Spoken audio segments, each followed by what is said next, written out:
wai bahaushe ya ce ba girin girin ba mai. To yanzu ne Allah na tuba. Ko da sake haihuwa zan yi, akwai wanda ya isa ya sa ni in bar iyata ta je jami'a? Haba, la kiyaye.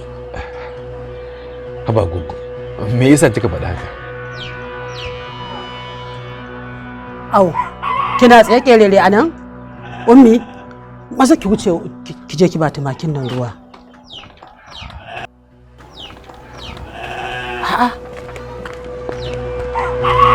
Mai rigima.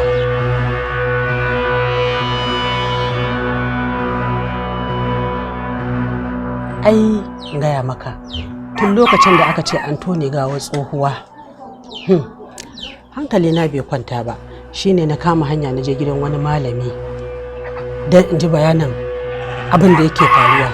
To shine duk yake gaya min dalilin da yasa hakan ta kasance.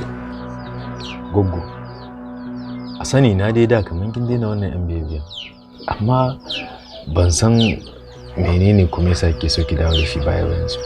Haba Musbahu, ina hankali zai kwanta a ce gawon mutum su kutum an sace ba fa yana raye ba.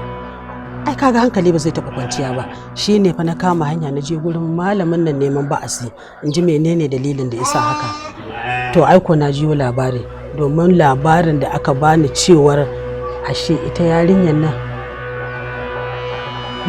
ta riga dama ta sayar musu da ta sayarwa da 'yan mafiya sassan jikinta, shine suka zo suka ɗauki abas.